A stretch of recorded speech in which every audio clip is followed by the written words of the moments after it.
I will try as much as possible to make it simple and summarized. So, despite the fact that we've had a lot of external and internal shocks coming from COVID-19 and then immediately thereafter the geopolitical dynamics, the war in Ukraine, the war in Middle East, and recently the trade wars that we have witnessed, especially between the two world leading economies, still Kenya has managed to register an average growth of 5% in the past 3 years. Last year, 2024, the growth went down a little bit to 4.7%, and we know why, because we had a lot of internal shocks. But now, the first quarter of 2025, our economy grew at 4.9%, which is the same percentage of growth as the same period in 2024. And we project that the economy will grow in this year, 2025, into 2026 at 5.3%. This is informed by the diversification of our economy. That's why we are seeing resilience in our economy. Agricultural sector constitutes about 22%. Transport sector, we are fairly diversified. Manufacturing sector is contributes 7.3% of our GDP, but that needs to go up, and that is the intention of the government. Now, in this first quarter of the year, agriculture and public administration showed the highest growth, agriculture at 6%, higher than 2024, which was 5.6%. And of course, I've shown clearly, you will move with me very fast, I've shown clearly how our economy has been growing. The dip was in 2020 during COVID, then 2021 was the sharpest growth because of the low base rates. Moving to the next, and I hope I may not be looking behind, so you will have to move very quickly with me. Inflation has stabilized at around 4.1%, down from 4.3% the same period in 2024, but again, far much down from 9.6% in October 2022.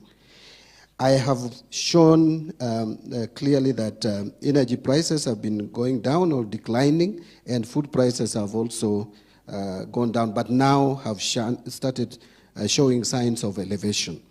We have demonstrated between a comparison from November 2023, July 2024, and July 2025. If you compare the prices of basic commodities from July 2024 to July 2025, there is a bit of elevation, but from November 2023, you see a reduction in prices of most basic commodities. It's even further if you checked how the prices were early 2023 and late 2022.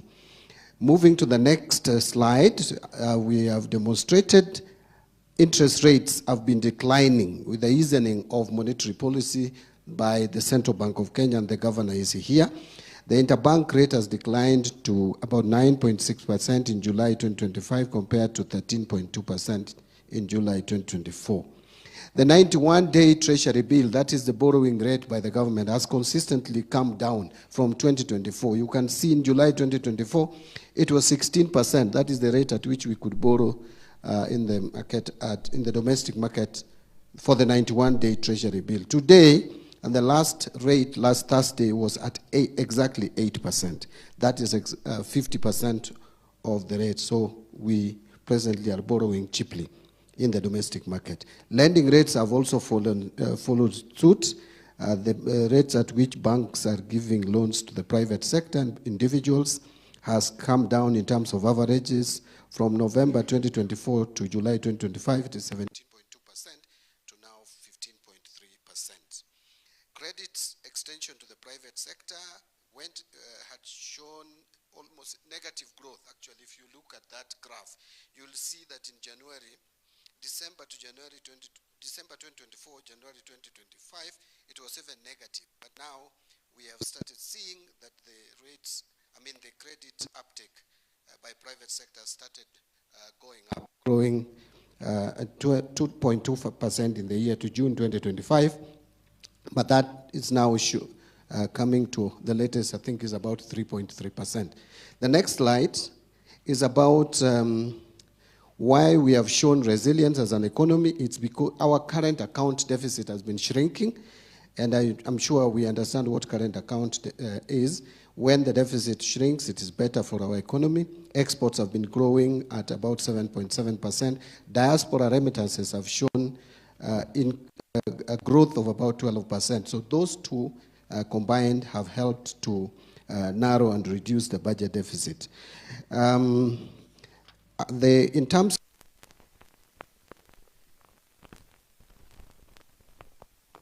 actually, if you do check at that graph, you will see that from March 2024 to date, the shilling has been exchanging to the dollar at an average 129.2 and fairly stable. You can see the graph is flat.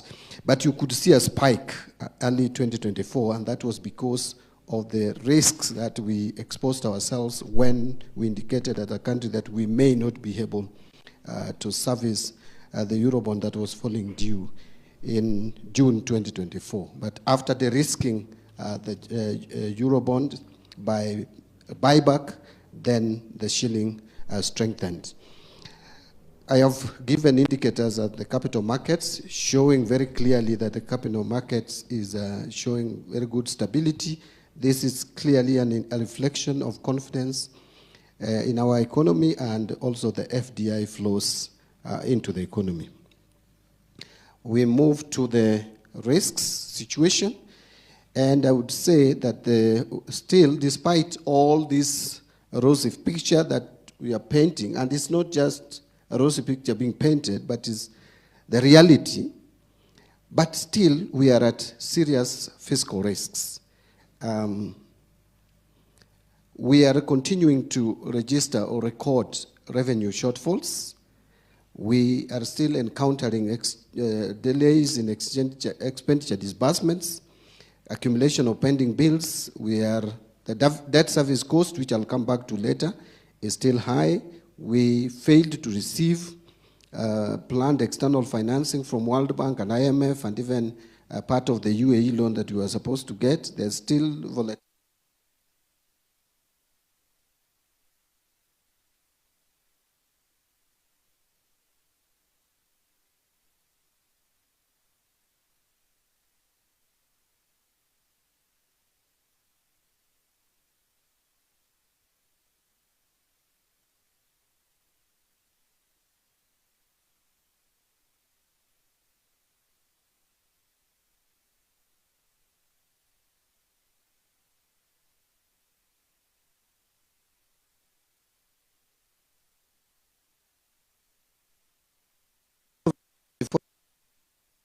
Collection was below target by about 67 billion, mainly on account of ordinary revenues that underperformed by 76 billion. So you'll see that other sources of revenue, non-tax revenues, performed much better. Expenditures were also below target by 81 billion. That is in line with our shortfall in revenue. So in terms of budget deficit, it was at 5.8%. The budget deficit, yeah, the budget deficit, I don't know whether 2 minutes will be enough for me, but I'll try fast.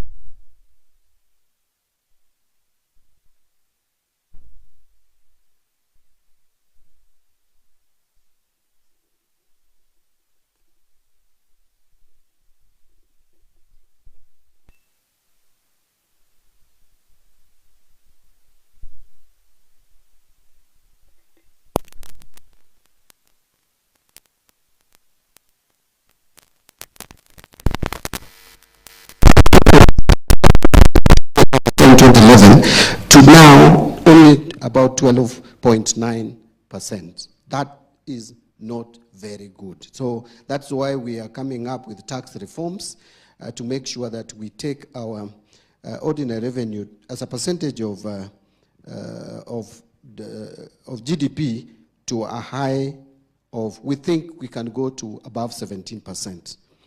I can jump some of this and go to fiscal reforms. just move to the fiscal reform. But before I go to the fiscal reforms, allow me to mention that our percentage of development budget, development expenditure, which is financed from GOK funds, has been going down gradually. Up to now, only 9.2% is what we are spending on the money that we collect on development. That is not good news at all.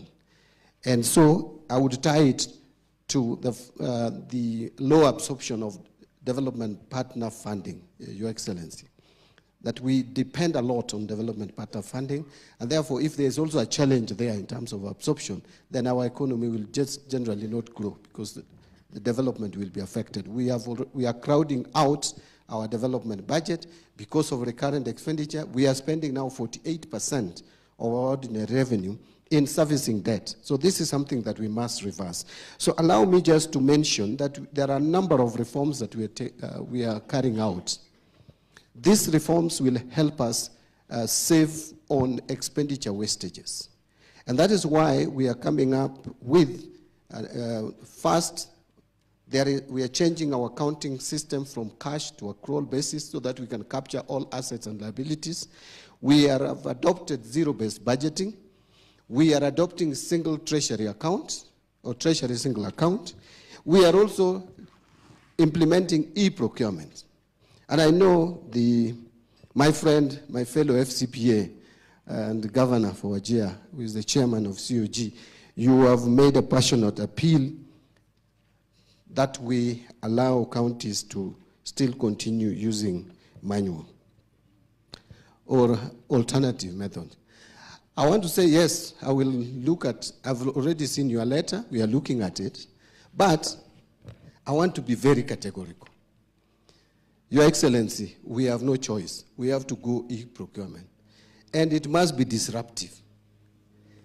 If it is not disruptive, it is not serving the use for which we are putting it. And so, instead of trying to get back to manual, let us see how to make it work. And already we have trained over 94% of those who are supposed to use this system. So there should be no excuses. I am committed to this, and we are going to make sure that e-procurement is implemented in the entire government, both national and county government, with no exception. And I want to appeal even to the Council of Governors. Look at this integration of a payroll system, which the executives at the counties are still delaying us on. It is useful and helpful to the governors. Your officers down there are paying so many ghost workers. We are helping you. So just allow this integration to take place. It will save you a lot of resources. This e-procurement will save you a lot of resources. You will do so much for your people until if you are going for re-election. Unfortunately, Governor, I think you are not going back for re-election. But those who will be going back for re-election will find it easy because there will be a lot of disposable revenue to spend. So e-procurement, Your Excellency, allow me to push it and support me in pushing it very hard. There will be pushback, but I want to push on with the e-procurement. Let me end by just mentioning that there are so many reforms that we are implementing. We are also implementing, or rather adopting PPPs as a model to help us save money that would otherwise go for major infrastructural projects, will now go for the social interventions that we may need for our people. I think, and then of course there are state-owned enterprise reforms that we are undertaking, and even securitization. Let me end by going back to this e-procurement. I know that one of the contention that is currently being pushed is that Parliament revoked. If there is any government officer out there who is going to use that as an excuse, please know I'm not going to buy it.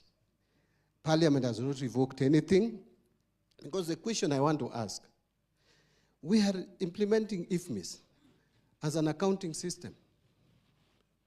Why is that? Why hasn't it been revoked?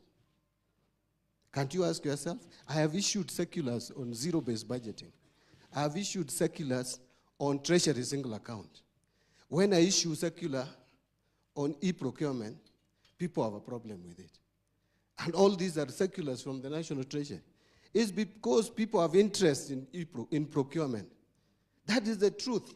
They still want to go back to manual and manipulate procurement, where they pluck papers from the tender documents. And that is what we are not going to allow.